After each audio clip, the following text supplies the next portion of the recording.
They say a woman always knows. Maybe I did. But knowing doesn't always feel like knowing. Sometimes, it feels like a chill that never goes away, a look that lingers too long on someone else, or a silence that grows louder every night. My name is Olivia Blake, and I once believed I had a perfect life. A husband who made 6 figures, a beautiful Lakeview home, a marriage built on understanding. Until I realized, the only one doing the understanding was me. This is the story of how I stayed silent long enough to collect the truth, and how my silence became the loudest scream he never saw coming. The first affair wasn't the worst part. It was the way Nathan looked at me the next morning like nothing happened. I stood by the kitchen island, hair still wet from the shower, the scent of lavender clinging to my robe. He walked in, kissed my forehead, and asked if I wanted pancakes. That's how little it meant to him. That's how little I meant to him. But I smiled. I said yes. Because I wasn't ready to break yet. I had been married to Nathan Blake for 8 years. Met him when I was 23, fresh out of grad school, eager, naive, and hungry for someone who would make me feel seen. Nathan? He saw me. Or at least he made me believe he did. He used to watch me like I was the only light in the room. Now he glanced right through me. That morning, as he poured batter into the skillet and hummed off-key to an old song on the radio, I stared at his back and wondered how many women he'd touched with those same hands. I hadn't meant to find out. Not at first. I wasn't snooping, I was searching. Searching for a receipt. A hotel booking confirmation. A woman's perfume clinging to his blazer. Something I could use to explain why the man who once wrote me poems on napkins now stayed out until midnight without calling. I found it all. One folder on his laptop. Labeled with the name of a company that didn't exist. Inside were screenshots of text messages, photos of rooms with dim lighting and undone sheets. One woman after another. Each more casual than the last. No guilt. No apology. Just trophies. Some were weeks apart. Others days. One of them had sent a selfie in his shirt standing in our bathroom. I knew it was ours because of the little crack on the mirror. I'd begged Nathan to fix it for 2 years. He never did. That crack stared back at me like a reminder. He didn't fix it because he didn't care. And you didn't leave because you were scared. Maybe I was. Because leaving meant starting over. It meant giving up the dream I'd built around his name. The future. The shared finances. The storybook ending. But worse than all that, it meant admitting I was wrong about him. So I stayed. For a while. But I wasn't silent anymore. Not really. I started documenting everything. Not just the photos I found, but the changes in behavior. Dates. Times. Receipts. Emails. Conversations. Every time he claimed to be at the gym or out with clients, I traced his steps. I even installed a discreet camera in the entryway. Just one. Enough to confirm the comings and goings. And what I learned in 3 months. Nathan didn't just cheat. He lived in it. Breathed in it.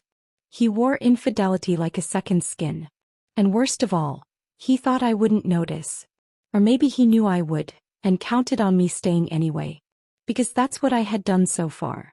But the more I saw, the less I hurt. Strange how that works. At some point, betrayal stops breaking you, and starts shaping you. I began shifting things subtly. The joint account we had. I created a private one and began moving bits of money every week. Just small enough not to raise alarms. I stopped putting anything in his name. No new purchases, no upgrades. Everything went under mine. The more he disregarded me, the more invisible I made him in my world. But I played my part. I cooked. I cleaned. I smiled at parties and kissed him on the cheek when the cameras came out. I let the world believe we were unbreakable. Because that's what he wanted, an obedient wife. A trophy. A silence. And I gave it to him. Until it was time to speak. It was a Tuesday morning in October. The air had just started to shift, cool, crisp, almost theatrical in its change. Nathan had come home at 2 a.m., reeking of whiskey and someone else's perfume. I heard the door creak open, the slow shuffle of his feet. He didn't even look ashamed. I watched him through the crack of the bedroom door, pretending to be asleep. He peeled off his shirt, dropped it on the floor, and whispered into his phone as he stepped into the bathroom. "Yeah, babe, I'm back. She's asleep as always. That was it. That was the final straw. Not the affairs. Not the lies. But the way he said it, like I was nothing more than a piece of furniture. An afterthought in the home I helped build. I didn't cry that night. I got up, poured myself a glass of water and made a list. What to take. What to leave. What to expose. And I smiled for the first time in months. Because I wasn't planning to fight for him. I was planning to vanish from him. But not before making sure that when I did, the silence he'd grown used to became his undoing. The day after that call, the one he whispered into the phone at 2 a.m. thinking I was asleep, I went to work like usual. Except nothing was usual anymore. I stopped at a storage facility that morning. One of those quiet, automated ones with 24/7 access and no human interaction. I signed a 6-month lease under my maiden name, Olivia Hart. Felt strange at first writing that name again. But freeing. Like the woman I used to be was waking up again. The one who smiled with her whole face.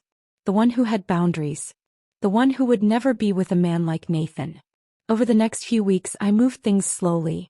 First, things he wouldn't notice. Boxes of books, old clothes, photo albums.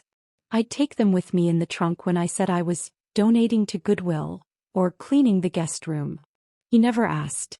He never noticed. Nathan didn't notice anything that wasn't about him. The real turning point came one Saturday morning, 2 weeks after I heard that phone call. He was hosting a work brunch at the house.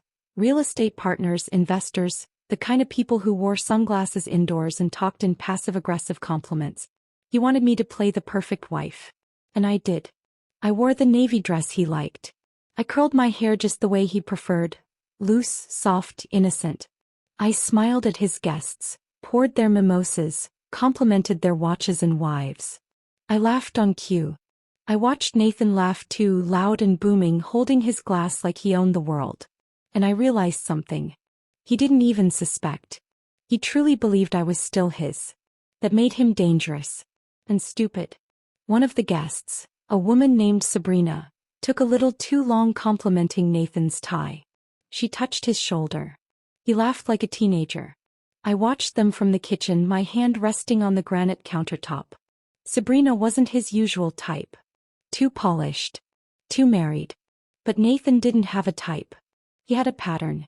That night I waited until he fell asleep and checked his phone.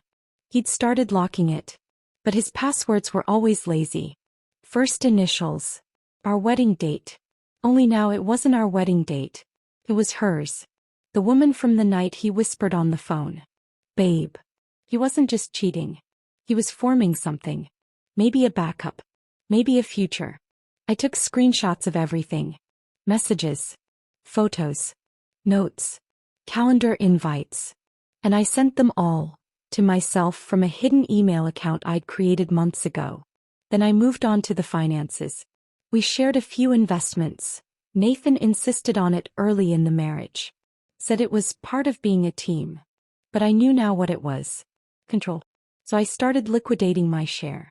Slowly. Quietly. I had to sit across from a financial advisor and pretend I wasn't unraveling a marriage. I was diversifying. I smiled while signing papers and held my tears in until I reached the parking lot. But it wasn't sadness anymore. Not exactly. It was shedding. I was shedding the version of myself that needed his validation. One claw mark at a time. Meanwhile, Nathan grew bolder. Or maybe just dumber. He came home with a hickey once. I didn't say a word. He lied about a business trip and I watched him post a photo from a wine bar, hand in frame, not mine. I didn't scream. I didn't throw things. I booked a meeting with a divorce attorney instead. Her name was Rachel. She was elegant, sharp, and had eyes like steel. She listened to me in silence. No pity. Just presence. And when I finished, she said, "You're smart. You're documenting. That's the right move." I handed her the file I'd been collecting. Photos. Dates. Bank statements. Passwords. Inconsistencies. Even voice memos. Rachel opened it and smiled. "You've already won. You just haven't served the papers yet." That sentence stuck with me for days. You've already won. It was the first time I felt powerful in months. Back at home I started testing things. Tiny acts of rebellion. I stopped cooking dinner. He never noticed. I stopped asking about his day. He didn't ask about mine either. I stopped sleeping in our bed. Told him I had insomnia. He shrugged. That's when I realized something even worse than the cheating. Nathan didn't miss me. Not even a version of me. He just liked having someone there. To perform. To support. To clean up the emotional mess so he could focus on his ego. And he truly believed I'd keep doing it. That belief was going to destroy him. The final straw came in the form of a text. It wasn't meant for me. It came from a woman named Rachel, not the lawyer. Another Rachel. She sent a photo to Nathan saying, "I can still taste you on my lips. She doesn't deserve you." I stared at it for a long time. There was a time I would have cried. Screamed. Maybe even confronted him. Instead, I took a screenshot and forwarded it, to my lawyer, to my secret account, and then, to myself. Not because I needed proof anymore. But because I wanted to remember the moment I felt nothing. Absolutely nothing.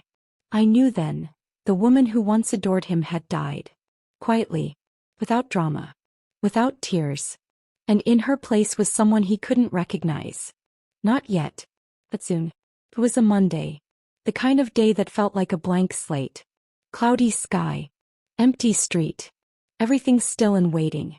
Nathan left early in a rush, texting someone as he tied his tie, too busy to kiss me goodbye. Good. He wouldn't see the house again the same way. I waited 20 minutes after he left. Then I moved like clockwork. First, the pre-packed suitcase from the guest room, already loaded with essentials. Next, my documents. Bank papers, legal files, the small velvet pouch that held my mother's locket. I walked through each room like I was walking through a museum of my own past. Our bedroom, the bed I'd once cried into after suspecting his first affair. The kitchen, the place I'd cooked dinner for anniversaries he forgot. The living room, the couch where he'd held other women when I was away visiting my sister. Each room had stories. Each one had already let me go. I opened the storage app on my phone and scheduled the final move. A courier pickup for the remaining boxes I'd been quietly stacking in the garage. Labeled donations. That's what I was, right? Something to be passed over. Forgotten. So I donated the version of myself that loved him, and kept the one that could destroy him. By noon I had removed almost every trace of me. I left the ring on the kitchen island. Next to it, a single photo of us from our honeymoon, smiling on a beach in Maui. I wrote something on the back in neat script. You said I'd never leave. That's the only thing you were right about until now. Then I took my phone. Wiped it clean. Disabled the tracking. Bought a prepaid burner and transferred the contacts that mattered. My lawyer, my sister, and my new number under an alias. And I walked out of that house for the last time. No tears. No second glance. Just a locked door behind me and a world ahead where Nathan Blake didn't get to follow. I drove to a short-term rental I'd booked under my maiden name. A modest but cozy apartment 2 cities away. Safe, quiet, anonymous. The blinds were drawn. The kitchen smelled of fresh pine cleaner. And for the first time in years, I exhaled without wondering where he was. I dropped my bag, made tea, and opened my laptop. There were things to activate now. Final steps. Final switches. Step 1. Notify my lawyer. Let Rachel know the vanishing had begun.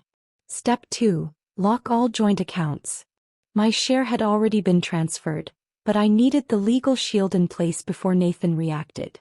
Step 3. Trigger the email drop. Oh, the email drop. A beautiful, brutal chain reaction.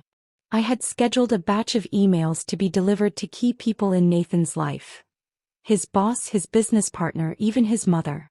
Each one came with receipts, literal and metaphorical. Photos. Screenshots. Transcripts. A timeline of his infidelity. Not to humiliate him. Not directly. But to quietly undress the version of him he performed for the world. Because Nathan didn't fear losing me. He feared losing his reputation. So I gave him exactly that. It was around 5:37 p.m. when the first call came in. My old phone vibrated on the rental's kitchen counter. Still connected to Wi-Fi, still active only for observation. The name on the screen, Nathan Blake.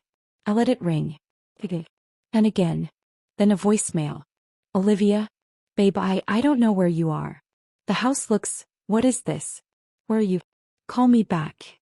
Panic. But not sorrow. I knew his tone well. It was the voice of a man confused, not concerned. I made dinner. Pasta and white wine. Ate alone. Savoring every bite. By 8:12 p.m. he had left 5 more voicemails. They became progressively more anxious. By 9 o'clock the text started. Where are you? Is this a joke? Call me back right now. I'm serious, Olivia. And finally the golden one. If you don't come back you'll regret it. There was the mask slipping. The threat he didn't even realize he'd made. He thought I'd tremble. Run back. Apologize. But I had already filed for divorce. I had already closed the accounts. I had already signed the lease under a new name. I had already prepared my new identity, my new life. And him? He had nothing but a house that no longer held a wife and a reputation that was starting to rot. The next morning I received a message from Rachel. He called. He's furious. Tried to freeze the accounts. Too late. Also, his assistant emailed me by mistake thinking I was his new PR lawyer. Looks like your email drop landed perfectly. I laughed. Laughed until my chest hurt. This was the part they never talk about in revenge stories. The quiet joy. The relief of being unreachable. Not just physically but emotionally. Spiritually. Entirely. Nathan was spiraling. For once I was the ghost. And the house he used to bring his mistresses to? He would never feel safe again. Not with all that emptiness echoing through the halls. But I wasn't finished. I had one more move to make. I opened the folder on my laptop labeled Final Leverage. Inside were files I'd obtained months ago. Evidence not just of cheating but business fraud. Nathan had blurred the lines. Used the company card for personal expenses. Claimed vacations as client meetings. I had copies of those receipts. And the name of the compliance officer at his firm. I wasn't going to send them yet. I didn't want to destroy him in one blow. No, I wanted him to watch it unravel. Bit by bit.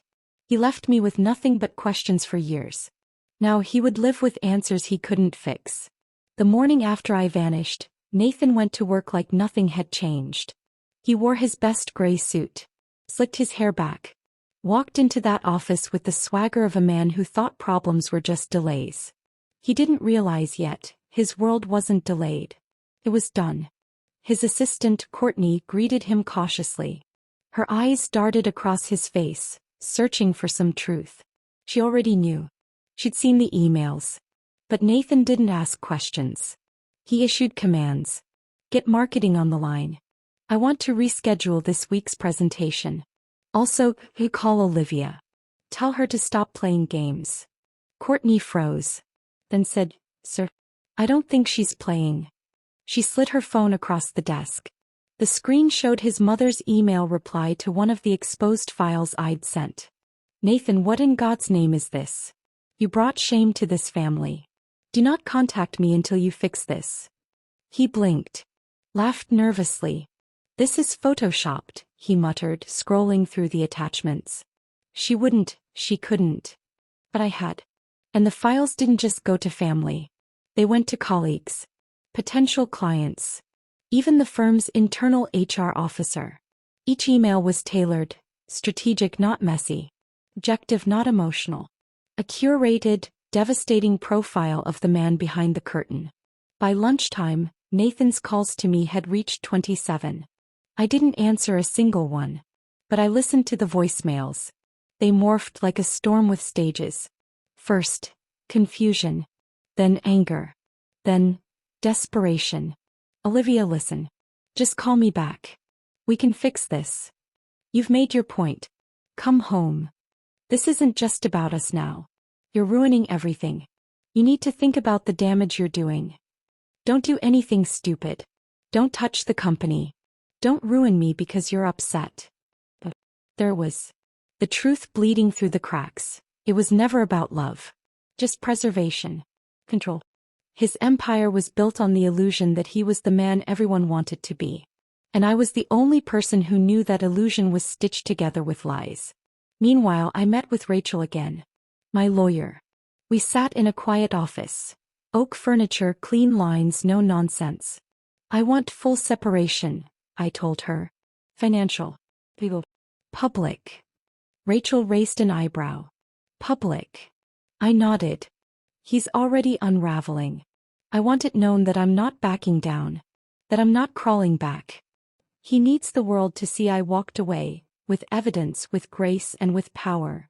She smiled. Then let's light the fuse. We filed the paperwork that afternoon. Divorce petition, asset division, protection clauses. She also issued a formal cease and desist, barring Nathan from harassing me further. He could talk to my lawyer. Or to no one at all. His silence would now match mine. Back at Nathan's firm, the fallout began. One of the partners, David Allen, scheduled an emergency review of Nathan's conduct. It wasn't about the affairs. Not directly. It was about the misuse of company cards. Unauthorized trips. Expenses that didn't match his reports. The email I sent the compliance officer had triggered it all. Nathan tried to explain. Said it was a misunderstanding. That his wife was angry. That nothing illegal happened. But the numbers didn't lie. Neither did the receipts. Neither did I. For years, Nathan had relied on charm to cover the gaps. Now charm wasn't enough. Because charm doesn't erase $17,000 in client dinners with no client names. It doesn't explain hotel suites booked under aliases. And it sure as hell doesn't fix the way people look at you when your wife exposes every lie you built your life on. He showed up to our house 2 days later. Parked his car crooked in the driveway.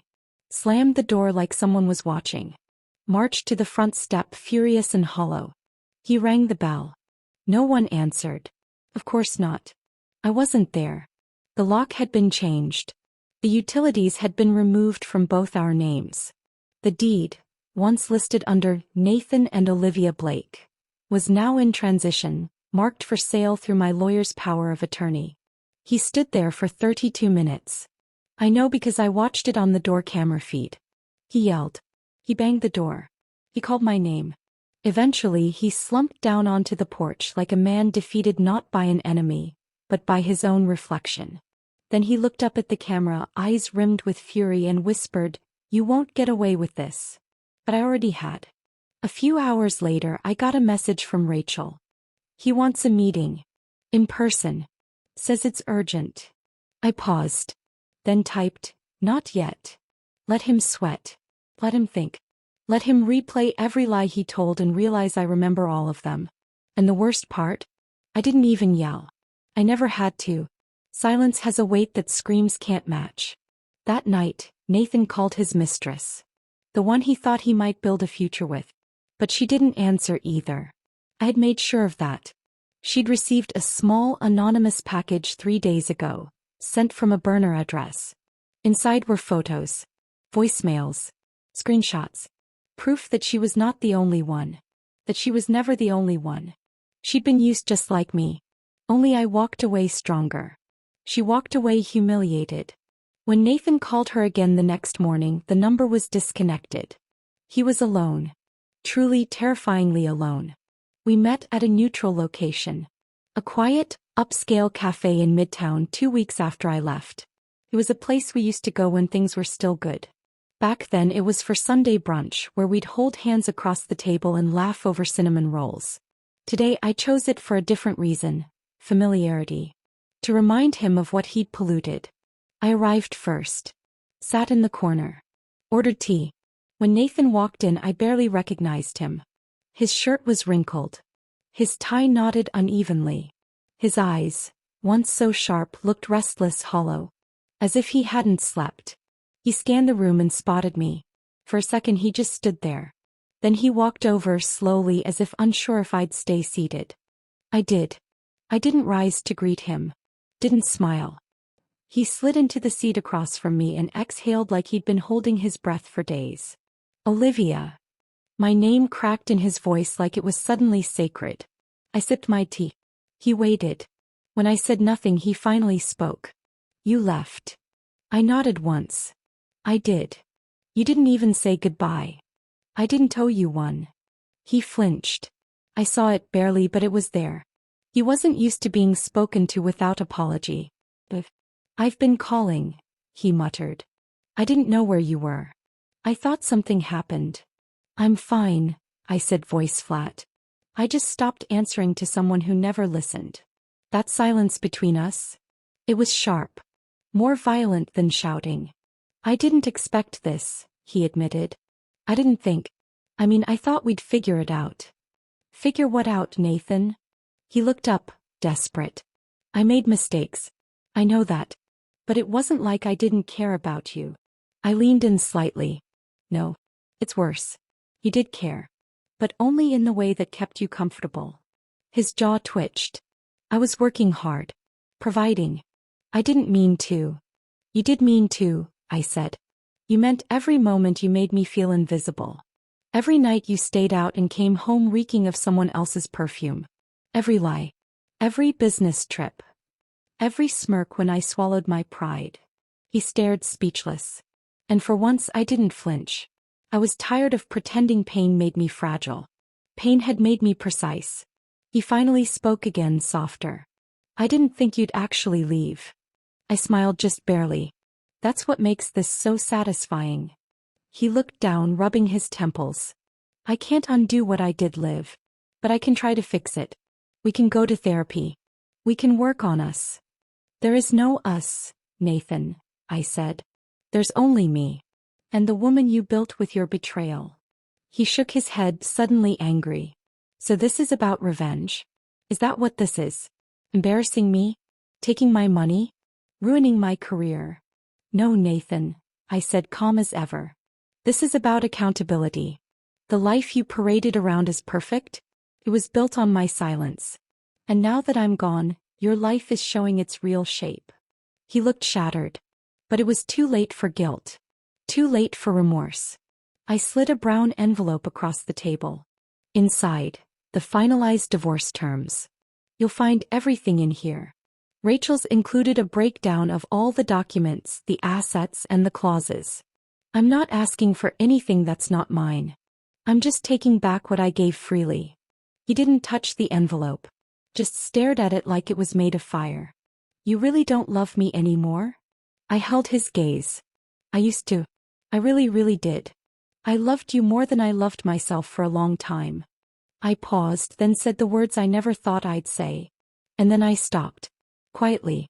The same way you stopped respecting me. He blinked hard. I could tell he wanted to cry. He wouldn't. Men like Nathan don't cry in public. They don't break openly. They crack in places no one sees. And that's where I hit him hardest. He reached out gently. I don't want to lose you. You already did, I said, rising from my seat. You just didn't notice until the room was empty. I left him there, sitting at that corner table. Same as I had at home. Same as I had in our marriage. Except this time I wasn't the ghost. He was. Later that night Rachel called. He signed the documents, she said. Didn't even fight the clauses. I wasn't surprised. Men like Nathan don't fight when they know they've lost. They just stew in the wreckage they never expected to stand in alone. And the best part? I hadn't raised my voice once. The city I moved to wasn't far. Just far enough to feel like freedom. It was quieter. The streets cleaner. The people didn't look at me with sympathy or suspicion. They didn't look at me at all. And that anonymity? It felt like luxury. I settled into a modest but elegant apartment. One with a balcony, morning light, and the kind of quiet that lets you hear yourself think. I didn't decorate right away. I didn't rush to fill the space. I let it breathe. Let myself breathe. Because for the first time in years I wasn't living to be seen. I was living to exist. My mornings began with silence and coffee. My afternoons with work. I'd picked up a consulting role, remote, flexible mine. My nights with books, long baths, and the kind of stillness I used to beg for in the life I left behind. I no longer looked over my shoulder. No longer checked his location, his tone, his schedule. He no longer lived in my mind. But I still lived in his. I know because the messages kept coming. Not from him directly. But through Rachel. Through mutual friends. through whispers that he was not doing well. Apparently, his firm had frozen his accounts pending the financial audit. Clients had begun pulling out.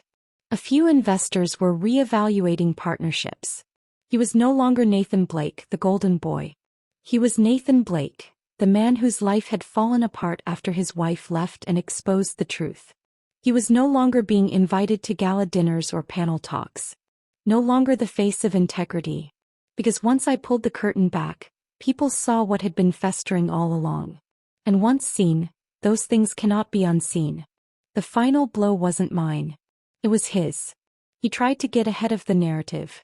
Reached out to a media contact to tell his side of the story. Except, he wasn't careful. He spun a story of a bitter, unstable wife who had abandoned him out of jealousy. And that journalist? She wasn't just anyone. She was a friend of mine. Within 48 hours I had an opportunity to respond. But I didn't write an angry rebuttal. I wrote a letter. Honest. Poised. Verified with timelines, documentation and calm truth. It wasn't a takedown. It was an obituary, for the image of a man he spent years creating. When the article dropped, it wasn't scandalous. It was elegant. Clinical. Precise. And that made it even more devastating. Readers believed me. Because I didn't try to humiliate him. I simply told the truth. And truth, when spoken without bitterness, becomes a mirror no one can argue with. Meanwhile, I was building. Not just a new life, but a new version of myself. One that didn't shrink. One that didn't flinch. One that didn't apologize for outgrowing a man who preferred me silent. I joined a women's network. Brilliant, resilient women who had also loved the wrong men and chosen themselves instead. We met on weekends, sometimes just for coffee, sometimes to brainstorm, sometimes to sit in silence and share stories no one else understood. I never spoke Nathan's name there. Because he didn't deserve to exist in the new world I was building.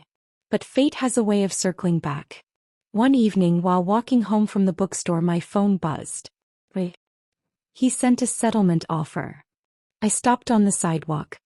He's giving up the condo, the car, the stocks, everything we listed. Says he doesn't want to fight anymore.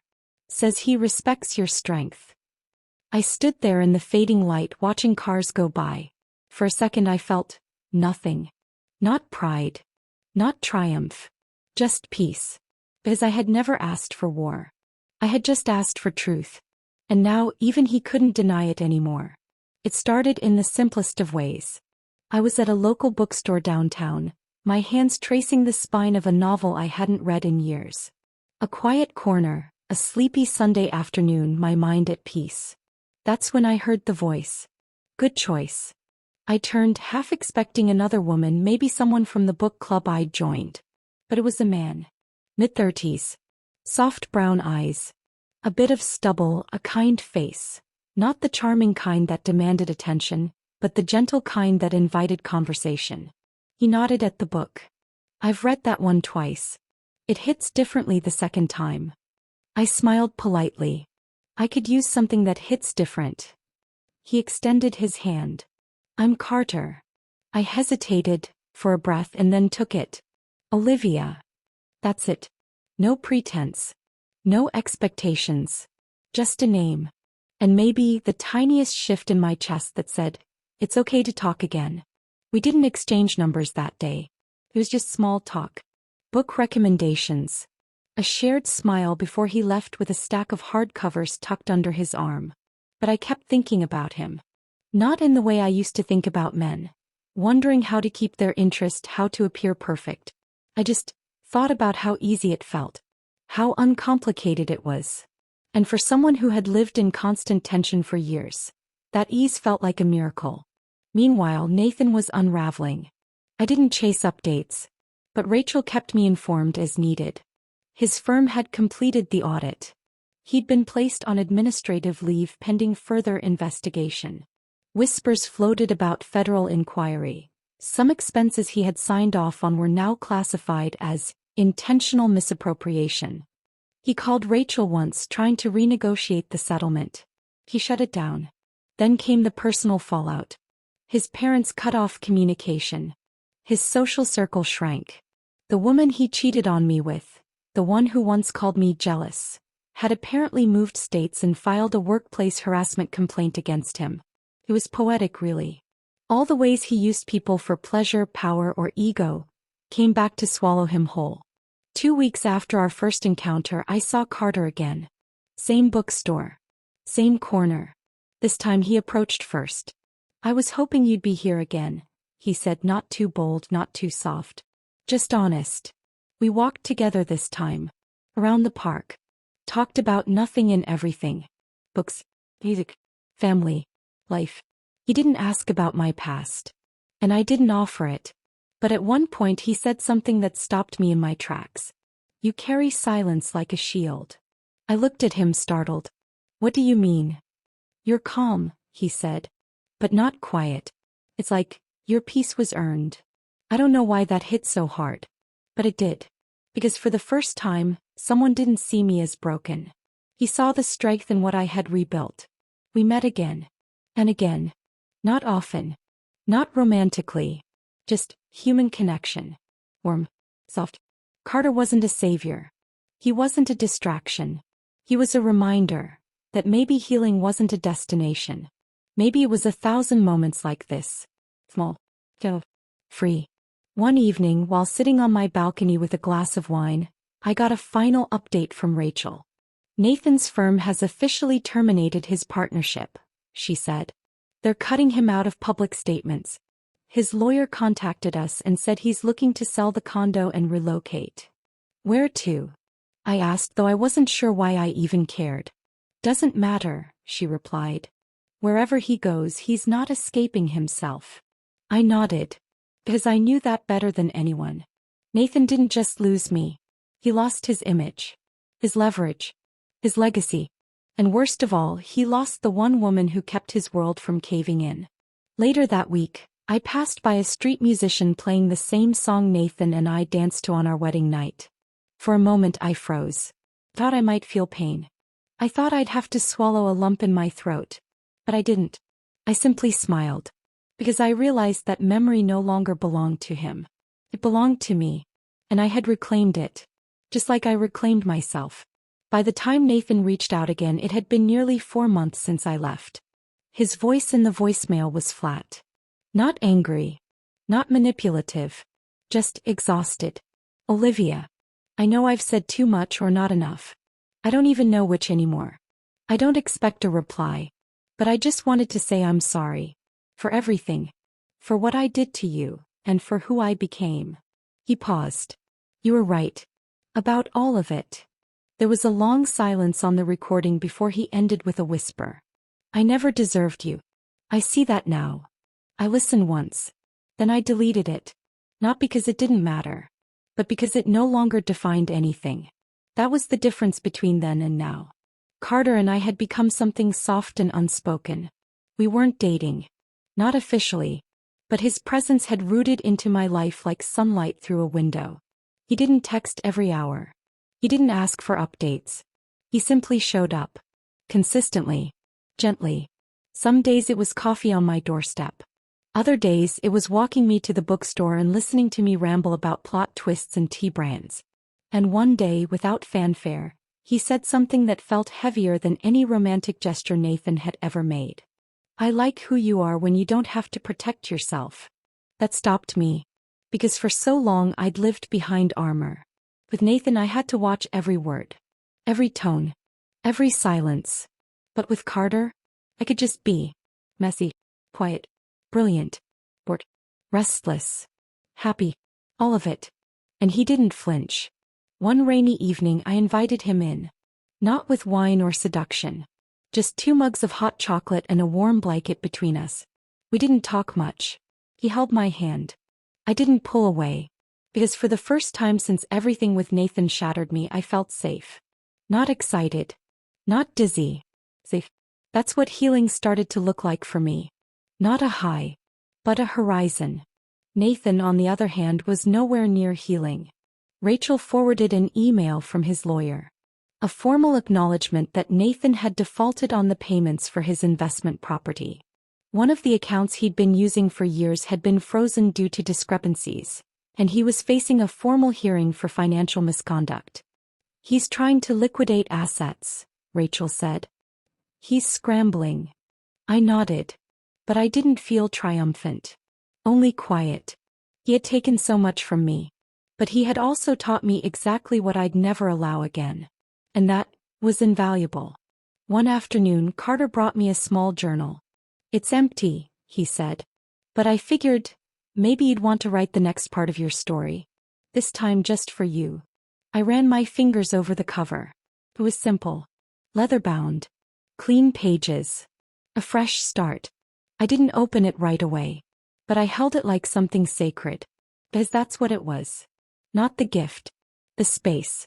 The permission to exist in a story that wasn't tied to survival.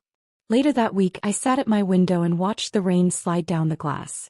I remembered the version of me who used to watch raindrops and wonder if Nathan would come home at all that night. Wondering what name he was moaning in some stranger's bed. I didn't cry. I simply whispered thank you. Not to Nathan, but to myself. For leaving. For staying gone. For choosing silence over spectacle. Peace over drama. Me over him. It happened on a Thursday. I was walking through the flower market. Quiet, content. Deciding between sunflowers or tulips for the small vase in my kitchen. I hadn't thought about Nathan in days. That's how I knew I was healed. And then I heard my name. Olivia. I turned. There he was. Thinner. Older somehow. Wearing a button-down that once screamed confidence but now just looked tired. There were shadows under his eyes. His hands trembled slightly as he tucked them into his coat pockets. He smiled, nervously. Can we talk? I stood still. The sunflowers in my hand. The weight of 100 memories in my chest. But no fear. No panic. Just a calm clarity. What is there left to say, Nathan? He stepped forward. Not close, just enough for me to see that the man who used to tower over rooms was just a man. A broken one. I know it's too late, he said, eyes lowered. I didn't want the last thing between us to be silence. The last thing between us was silence, I replied. And it gave me peace. He flinched. I lost everything, Olivia. The job. The house. The people. But losing you, it undid me. I tilted my head, searching his face. But you never lost me. You gave me away. Over and over. Every night you lied. Every time you brought someone else into our bed in spirit, even if not in body. I was scared, he whispered. Of failing. Of not being enough. Of being ordinary. And I paid the price for that fear, I said quietly. I carried it for years while you collected attention like currency. He looked at the ground. I didn't know how to fix myself. That was never my job. There was a long silence between us. The wind rustled the petals in my hands. Nathan looked up again. You look different. I am different. He swallowed hard. Is there someone else? I smiled softly. There's me. And that's finally enough. He nodded slowly. I just needed to see it. To see you. One more time. I met his eyes. They were wet. But they weren't my problem anymore. You've seen me now, I said. And you'll keep seeing me. In every strong woman you meet who won't bend to your charm. In every quiet moment where you realize no one's cleaning up your messes. In every life you try to rebuild and wonder why it doesn't feel whole. Tears brimmed in his eyes, but he didn't let them fall. I never deserved you, he said. You didn't, I replied. But I gave myself anyway. No. I'm giving myself back. He didn't follow me when I turned to leave. He just stood there alone in a sea of bright flowers he no longer had the right to pick. That night I placed the sunflowers in a glass vase. The apartment was still and glowing. Soft music played. Carter had left me a note under my mug. You're becoming something beautiful. Thank you for letting me witness it. I didn't cry. I didn't ache. I just felt light. Like a door had finally clicked shut behind me. And the hallway ahead was warm. Nathan was right about one thing. I wasn't the same. He thought I'd endure his affairs. Thought I'd stay quiet. Forgive. Forget. But the woman who used to live for his attention is gone. replaced by someone who doesn't need revenge anymore. Because living well is the revenge. He cheated without fear. Because he never imagined I'd leave. But I did. And when I left, I didn't just walk out of his house. I walked into a life so whole, so beautiful, he'd spend the rest of his days haunted by the silence he used to mistake for weakness. No. That silence is power. And he'll hear it for the rest of his life. The